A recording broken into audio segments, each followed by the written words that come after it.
이 시간은 성령으로 기도하는 법에 대하여 상세하게 설명을 하겠습니다. 하나님은 우리에게 성령으로 기도하라고 말씀하십니다. 많은 성도들이 기도하면 바리새인의 기도처럼 장구하게 필요를 아뢰는 독백으로 생각하는 분들이 많습니다. 기도는 독백이 아니고 숨을 쉬듯이 하나님께 집중하는 겁니다. 그저 하나님을 찾는 것입니다. 목마른 사슴이 시냇물 찾아 헤매듯이 내 영혼 주를 찾기에 갈급하다이다. 시편 40편 1절 말씀처럼 숨을 쉬면서 하나님을 찾는 것이 기도입니다. 그래서 하나님은 예수를 믿고 성령으로 거듭난 우리에게 성령 안에서 기도하라고 하십니다. 우리가 신앙생활을 하는 가운데 가장 어려운 것 한 가지가 바로 기도입니다. 기도하는 습관이 되지 않으면 기도 생활을 꾸준히 지속적으로 해나가는 것이 얼마나 어려운가를 우리는 경험하며 살아가고 있습니다. 오늘날 우리가 당면하는 지속적인 기도 생활이라는 도전을 우리가 어떻게 감당할 수가 있을까? 이 고민을 극복하는 한 가지 좋은 기도의 습관은 성령으로 기도하는 습관을 갖는 것입니다. 사람은 습관을 따라 살아가는 존재이기 때문에 좋은 기도의 습관이 형성되면 그만큼 기도하기가 쉬워집니다. 저는 기도하는 습관만 되면 기도는 쉽다고 항상 말합니다. 왜냐하면 제가 기도하는 습관이 들으니까 기도가 재미가 있고 쉬워졌기 때문입니다. 기도에 좋은 습관을 가지려면 세 가지가 필요한데, 첫째로 정해진 기도의 시간, 자신이 기도하기로 작정한 시간 또는 무시를 말하는 겁니다. 두 번째는 정해진 기도의 장소, 골방, 자신의 마음 아닙니다. 세 번째는 정해진 기도의 제목, 하나님의 뜻, 하나님의 마음을 채우는 것이 필요합니다. 여러분 어떻습니까? 여러분의 기도 생활에 정해진 기도 시간이 있습니까? 정해진 기도의 장소를 가지고 계십니까? 어떤 때는 무엇을 놓고 기도해야 될지 모르다가도 정해진 기도의 제목이 있어서 그 제목을 따라 기도하는 가운데 기도할 힘을 얻게 되는 그런 경험을 해보셨습니까? 그럼 어떻게 기도해야 되느냐? 성령의 지배하에 기도를 해야 됩니다. 기도를 할 때 자신의 생각이나 머리에서 나온 지식이나 언어 구사를 잘하려고 하는 생각으로 기도하지 말라는 겁니다. 전인격이 성령의 지배하에 성령의 의지에 따라서 기도하라는 겁니다. 바른 기도 생활을 위해서 좋은 기도의 습관이 중요하긴 하지만 그보다도 더 중요한 것이 있습니다.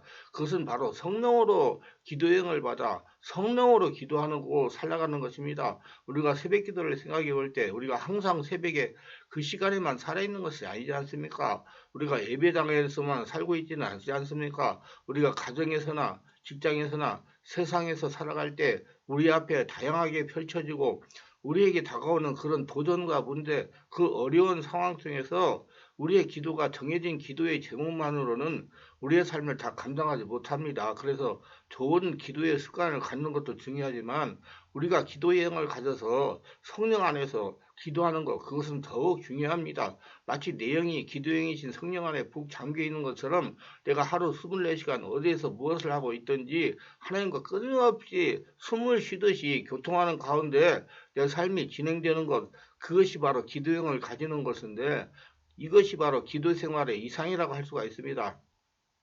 그래서 하나님은 우리에게 성령 안에서 기도하라, 성령으로 기도하라는 말씀을 여러 번 당부하십니다. 그중 한 것인 에베소서 6장 18절 같이 한번 읽어보겠습니다. 모든 기도와 간구를 하되 항상 성령 안에서 기도하고 인류하여 깨어 구하기를 항상 힘쓰며 여러 성도를 위하여 구하라고 말씀하고 계십니다. 과거 개혁 성경에는 무시로 성령 안에서 기도하라고 했는데 무시로란 항상이란 뜻입니다. 영어로 always 또는 all time입니다. 그렇다면 어떻게 기도하는 것이 성령 안에서 기도하는 것일까요? 성령 안에서 기도한다는 의미는 성령의 영성과 성령의 지성과 성령의 감성을 따라서 기도하는 것이라 말할 수가 있습니다. 또 성령의 지배 가운데 기도하는 것입니다. 성령께서 주시는 생각으로 기도하는 겁니다. 실제적으로 성경에 보면 성령께서 우리를 위하여 말할 수 없는 탄식으로 성령의 생각이 삼위일체 하나님과 합치된 상태에서 우리 안에 와 계신 성령께서 우리를 위하여 계속 기도하고 계십니다. 이와 같이 성령도 우리 연약함을 도우시나니 우리는 마땅히 기도할 바를 알지 못하나 오직 성령이 말할 수 없는 탄식으로 우리를 위하여 친히 간구하시느니라. 마음을 살피시는 이가 성령의 생각을 아시나니 이는 성령이 하나님의 뜻대로 성도를 위하여 간구하심이라. 로마서 8장 26절로 27절 말씀입니다. 성령 안에서 기도하라는 에베소서 6장 18절 말씀을 실행할 수 있는 그 약속이 이 로마서 말씀에 주어져 있습니다. 로마서 8장 26절 27절 속에는 성령, 영성, 지성, 감성이 다 나타나 있습니다. 성령의 영성은 무엇과 같은가요? 어머니 영성과 같지요. 어머니는 자녀들을 한없는 사랑으로 용납해주고 품어줍니다. 그러한 것처럼 성령은 포근한 영성, 온유하신 영성, 인자하신 영성으로 마치 어머니가 자식을 위해 기도하듯이 성령께서 우리를 위하여 기도하고 계신다는 것입니다.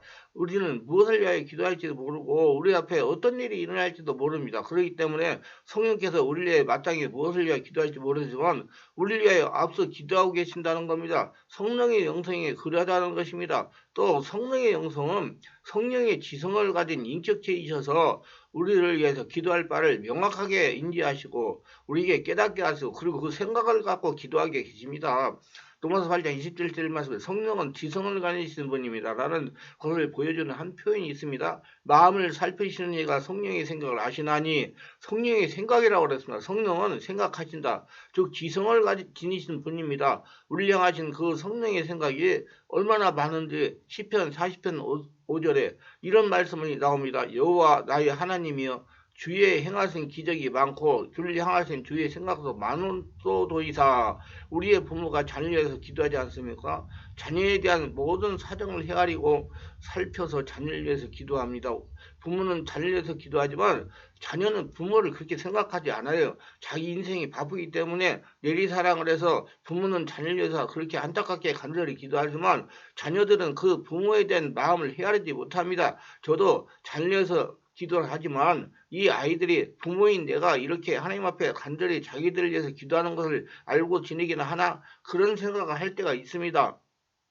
마찬가지로 우리는 별로 하나님을 생각하지 못하고 살아가지만 성령께서 우리를 위하여 해변의 모래보다 더 많으신 그 생각, 그 사랑의 생각을 가지고 우리를 위하여 기도하고 계십니다. 또 성령은 감성을 지니신 분입니다. 로마서 8장 26절 말씀에 성령의 감성을 보여주는 한 구절, 한 표현이 있습니다. 말할 수 없는 탄식으로 우리를 위하여 기도하시는 성령님이라고 했습니다. 성령으로 기도하는 습관이 되어야 성령의 불로 충만하게 살아갈 수 있고 내면에서 올라오는 성령의 기름 부음으로 세상을 이긴 힘을 얻고 살아갈 수가 있습니다. 기도에 대하여 바르게 알고 기도하실 분들은 기도 쉽게 바르게 하는 방법 책과 성령으로 온몸 기도하는 법 책을 읽어보시기를 바랍니다. 기도를 오래 하면서 마음의 상처, 스트레스, 귀신 역사와 영육 질병, 정신적인 문제를 치유받고 싶은 분은 02-3474-0675 충만한 교회로 전화하셔가지고 정확하게 알고 진단받고 치유를 받아 행복하고 건강하게 살아가시면서